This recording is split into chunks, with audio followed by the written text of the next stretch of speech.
Hello students, अपन पढ़ रहे थे क्लास 12 की पार्टनरशिप अकाउंट, उसमें चैप्टर नंबर 1। तो चलिए उसका क्वेश्चन करते हैं एक और।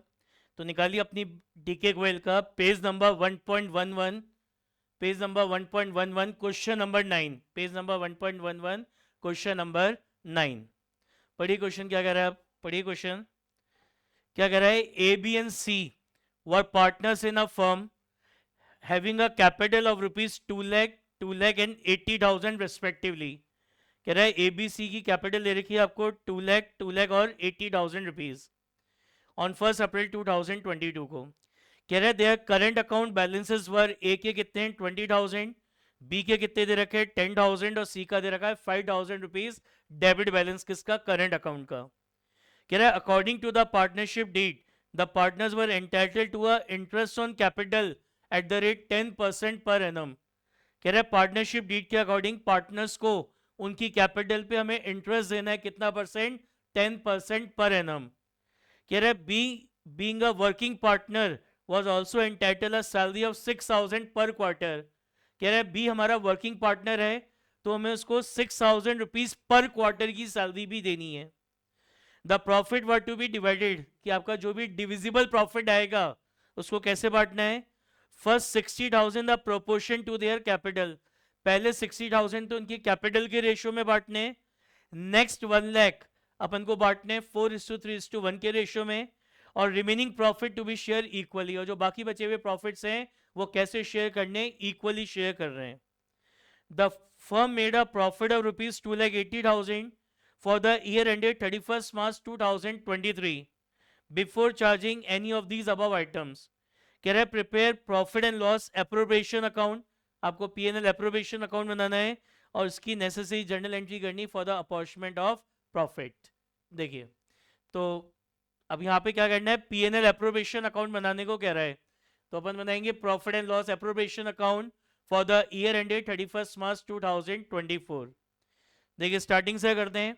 सबसे पहले ए बी सी तीनों के कैपिटल अकाउंट के बैलेंसेस दे रखे हैं। उसके बाद आपको ए बी सी के करंट अकाउंट के बैलेंसेस दे रखे हैं। तो ए और बी के करंट अकाउंट का तो क्रेडिट बैलेंस है और सी के करंट अकाउंट का डेबिट बैलेंस है। क्लियरली लिख रखा है सी का करंट अकाउंट का बैलेंस 5,000, उसका आगे लिखा है डेबिट। फिर आगे लिखा है अकॉर्डिंग टू पार्टनरशिप डीड, हमें पार्टनर्स को उनकी कैपिटल पे 10% पर एनम इंटरेस्ट देना है। तो जो इंटरेस्ट ऑन कैपिटल है वो इंटरेस्ट ऑन कैपिटल पार्टनर्स के कैपिटल अकाउंट के बैलेंसेस पे दिया जाता है, ना कि करंट अकाउंट के बैलेंसेस पे। तो ये जो आप इंटरेस्ट ऑन कैपिटल देंगे 10% पर एनम, ये किस पे दोगे, जो पार्टनर्स के कैपिटल अकाउंट के बैलेंसेस हैं उस पे दोगे। तो ए की कैपिटल कितनी दे रखी है 2 लाख, तो इंटरेस्ट ऑन कैपिटल ऑफ ए की कैपिटल 2 लाख है। What is the rate of interest 10%, तो 2 लाख का 10% कितना हो जाएगा 20,000। फिर ऐसे interest on capital of B, तो बी की कैपिटल कितनी है, बी की कैपिटल भी 2 लाख है। What is the rate of interest 10%, तो 2 लाख का 10% कितना हो गया 20,000 हो गया। फिर इंटरेस्ट ऑन कैपिटल ऑफ सी, तो सी की कैपिटल 80,000 है, क्या है रेट ऑफ इंटरेस्ट 10%, तो 80,000 का 10% कितना हो जाएगा 8,000। अब ये इंटरेस्ट ऑन कैपिटल कौन किसको दे रहा है, ये इंटरेस्ट ऑन कैपिटल का अमाउंट पार्टनरशिप फर्म अपने पार्टनर्स को दे रही है। कैसे देंगे, फिक्स्ड कैपिटल मेथड है, फिक्स कैपिटल मेथड है। तो जो भी इंटरेस्ट ऑन कैपिटल का अमाउंट होगा वो इंटरेस्ट ऑन कैपिटल का अमाउंट पार्टनरशिप फर्म पार्टनर्स के करंट अकाउंट में ट्रांसफर कर देंगे। इससे पार्टनर्स के करंट अकाउंट का बैलेंस बढ़ेगा। करंट अकाउंट लाइबिलिटी है और लाइबिलिटी जब इंक्रीज होती है तो उसको किया जाता है क्या, क्रेडिट। तो पार्टनर्स करंट अकाउंट तो हो जाएंगे क्रेडिट, और ये जो इंटरेस्ट ऑन कैपिटल है ये पार्टनरशिप फर्म दे रही है अपने पार्टनर को। तो पार्टनरशिप फर्म के लिए इंटरेस्ट ऑन कैपिटल क्या हो गया, उसका एक्सपेंस हो गया। और बिजनेस में जब भी कोई एक्सपेंस होता है तो उसको किया जाता है क्या, डेबिट। तो एंट्री हो जाएगी interest on capital account debit to A's current account 20,000, to A's current account 20,000, to B's current account 20,000 and to C's current account 8,000। अब ये जो आपका इंटरेस्ट ऑन कैपिटल अकाउंट है, it is an appropriation of profit, ये appropriation of profit है, plus it is related with the partners, और ये partner से रिलेटेड है। तो वो नॉमिनल अकाउंट जो एप्रोप्रिएशन और प्रॉफिट होते हैं प्लस वो पार्टनर से रिलेटेड होते हैं, तो ऐसे नॉमिनल अकाउंट के बैलेंसेस को हम एंड ऑफ द ईयर में ट्रांसफर कर देते हैं कहां पे, profit and loss appropriation account में। तो क्या एंट्री होगी, एंट्री हो जाएगी profit and loss appropriation account debit to interest on capital कितना 48,000। तो यहाँ पे आपने पीएनएल एप्रोप्रिएशन अकाउंट को डेबिट करा है किससे, इंटरेस्ट ऑन कैपिटल से। तो ये आपका पीएनएल एप्रोप्रिएशन अकाउंट, ये इसकी डेबिट साइड, तो यहाँ लिखेंगे to interest on capital A का कितना है 20,000, बी का कितना हो गया 20,000 और सी का कितना है 8,000, टोटल कितना हो गया 48,000। समझ में आई बात? आगे बढ़िए, क्या कह रहा है, be the working partner was also entitled salary of 6,000 per quarter. हमें पार्टनर बी को सैलरी देनी है कितनी, 6,000 रुपीज पर क्वार्टर। तो there are 4 quarter in a year, तो 6,000 इंटू 4, तो एनुअल सैलरी कितनी हो गई 24,000। तो ये सैलरी कौन किसको दे रहा है, ये सैलरी पार्टनरशिप फर्म दे रही है अपने पार्टनर को। कैसे देंगे, जो भी सैलरी का अमाउंट होगा वो सैलरी का अमाउंट पार्टनरशिप फर्म पार्टनर्स के करंट अकाउंट में ट्रांसफर कर देगी। इससे पार्टनर्स के करंट अकाउंट का बैलेंस बढ़ेगा। करंट अकाउंट लाइबिलिटी है और लाइबिलिटी जब इंक्रीज होती है तो उसको करते हैं क्रेडिट। तो पार्टनर्स करंट अकाउंट तो हो जाएगा क्रेडिट, और ये जो सैलरी आप दे रहे हैं सैलरी टू पार्टनर, ये पार्टनरशिप फर्म का एक्सपेंस है, और बिजनेस में जब भी कोई एक्सपेंस होता है तो उसको किया जाता है क्या, डेबिट। तो सैलरी देने की एंट्री क्या होगी, सैलरी देने की एंट्री हो जाएगी salary to partner account debit 24,000 to B's current account 24,000। अब ये जो सैलरी दे रहे हो पार्टनर को, तो सैलरी टू पार्टनर क्या है, एप्रोप्रिएशन ऑफ प्रॉफिट है, it is an appropriation of profit, plus ये किससे रिलेटेड है, ये पार्टनर से रिलेटेड है। तो वो नॉमिनल अकाउंट जो एक तो एप्रोप्रिएशन ऑफ प्रॉफिट हो प्लस वो पार्टनर से रिलेटेड हो, तो ऐसे नॉमिनल अकाउंट के बैलेंसेस को हम एंड ऑफ द ईयर में ट्रांसफर कर देते हैं कहां पे, profit and loss appropriation account में। तो एंट्री हो जाएगी profit and loss appropriation account debit to salary to partner कितना 24,000। तो ये आपका पीएनएल एप्रोप्रिएशन अकाउंट है, इसकी डेबिट साइड है, तो ये डेबिट साइड में आ जाएगा टू सैलरी टू पार्टनर कितना 24,000। फिर आगे क्या कह रहा है कि जो प्रॉफिट है उनको इस तरीके से बांटना है, जो प्रॉफिट है वो 2,80,000 का है। तो सबसे पहले इस नेट प्रॉफिट को पीएनएल से पीएनएल एप्रोप्रिएशन अकाउंट में ट्रांसफर करेंगे। क्या एंट्री होगी, ट्रांसफर एंट्री, एंट्री हो जाएगी profit and loss account debit, profit and loss account debit to profit and loss appropriation account. तो यहाँ पे पीएनएल एप्रोप्रिएशन अकाउंट को क्रेडिट किया है, तो ये पीएनएल एप्रोप्रिएशन अकाउंट, ये इसकी क्रेडिट साइड, यहाँ जाएगा by profit and loss account कितना 2,80,000, 2,80,000।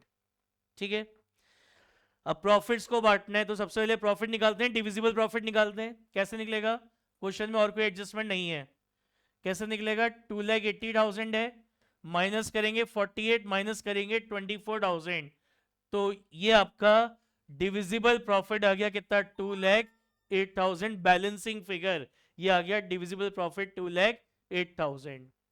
अब क्वेश्चन क्या कह रहे हैं, डिविजिबल प्रॉफिट कैसे बांटना है, ये जो 2,08,000 का, ये जो 2,08,000 का डिविजिबल प्रॉफिट है इसको कैसे बांटना है, क्या कह रहा है, इस 2,80,000 में से आउट ऑफ 2,08,000 आउट ऑफ 2,08,000 जो फर्स्ट 60,000 है, जो फर्स्ट 60,000 है उनको कैपिटल रेशियो में बांटेंगे। तो कैपिटल कितनी है 2,00,000 और 80,000, कैपिटल कितनी है 2,00,000 और 80,000, तो इसका रेशियो क्या हो जाएगा 5:5:2। ये कैपिटल दे रखी है ना, इसकी ए बी सी की, ए की कैपिटल 2,00,000 है, बी की कैपिटल, ए की कैपिटल 2,00,000, बी की कैपिटल 2,00,000 और सी की कैपिटल 80,000, तो इसका रेशियो क्या आएगा 5:5:2। इसको काटेंगे, एक इसको काटेंगे, तो 4 5 20, 4 5 20 और 4 2 8, 5:5:2। तो 2,08,000 में से जो फर्स्ट 60,000 है उसको कैपिटल रेशियो में बांटना है, जो कि कितना है 5:5:2। तो ए को कितना मिलेगा 60,000 टू 5/12 25,000, बी को कितना मिलेगा 60,000 टू 5/12 25,000, और सी को कितना मिलेगा 60,000 इंटू 2/12 कितना 10,000। समझ में आई बात? फिर कह रहा है नेक्स्ट 1 लाख रुपीज को, इस 2,10,000 में से जो नेक्स्ट 1 लाख है, 2,08,000 में से 60,000 तो बांट दिए, अब जो रिमेनिंग बचे उसमें से 1 लाख रुपीज कैसे बांटेंगे? 4:3:1 के रेशियो में।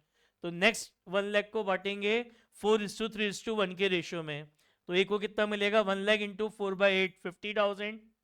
बी को कितना मिलेगा? 1 लाख इंटू 3/8 37,500। और सी को कितना मिलेगा?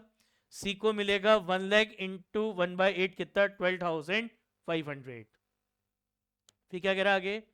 जो रिमेनिंग प्रॉफिट बच गया, तो रिमेनिंग कितना बचा? टोटल 2,08,000 का था, 60,000 यहाँ पे बांट दिया, 1 लाख यहाँ पे बांट दिया, तो रिमेनिंग कितना बचा? 48,000 रुपीज बचे रिमेनिंग। रिमेनिंग प्रॉफिट कितना बचा? 48,000। समझ में आ गया? 2,08,000 में से 60,000 तो यहाँ बांट दिया, 1 लाख यहाँ बांट दिया, तो अब रिमेनिंग कितना बचा? 48,000। कह रहे हैं जो रिमेनिंग प्रॉफिट है उसको क्या करना है? इक्वली बांटना है।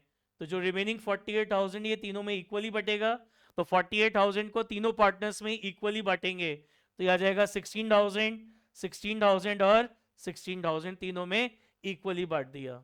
तो ए को कितना मिला? 25,000 प्लस 50,000 प्लस 16,000, तो ए को कितना मिला? 91,000। ऐसी बी को कितना मिला? 25,000 प्लस 37,500 प्लस 16,000, तो बी को कितना मिला? 78,500। ऐसी सी कितना है? 10,000 प्लस 12,500 प्लस 16,000, तो सी को कितना मिला है? 38,500। तो ये ए का हो गया, ये बी का हो गया और ये सी का हो गया टोटल। यहाँ लिखेंगे टू पार्टनर्स करेंट अकाउंट, तो ए का कितना है? 91,000, बी का कितना है? 78,500 और सी का कितना है? 38,500। तो ये प्रॉफिट कौन किसको दे रहा है? ये प्रॉफिट पार्टनरशिप फर्म दे रही है किसको? अपने पार्टनर्स को। कैसे देंगे? जो भी प्रॉफिट का अमाउंट होगा वो प्रॉफिट का अमाउंट पार्टनरशिप फर्म क्या करेगी? पार्टनर्स के करंट अकाउंट में ट्रांसफर कर देगी। इससे पार्टनर्स के करंट अकाउंट का बैलेंस बढ़ेगा। करंट अकाउंट लायबिलिटी है और लायबिलिटी जब इंक्रीज होती है तो उसको किया जाता है क्या? क्रेडिट। तो प्रॉफिट देने की एंट्री हो जाएगी profit and loss appropriation account debit 2,08,000 to A's current account 91,000 to B's current account 78,500 and to C current account 38,500। समझ में आया? ये एक इंपॉर्टेंट क्वेश्चन है, ये एग्जाम में आ चुका है, दोबारा भी आ सकता है, तो ये बहुत इंपॉर्टेंट क्वेश्चन है, इसको अच्छे से प्रैक्टिस में करिएगा। ठीक है, चलिए नेक्स्ट क्लास में मिलते हैं। ऑल द बेस्ट, अच्छे से पढ़ाई करिए। ठीक है, चलिए बाय।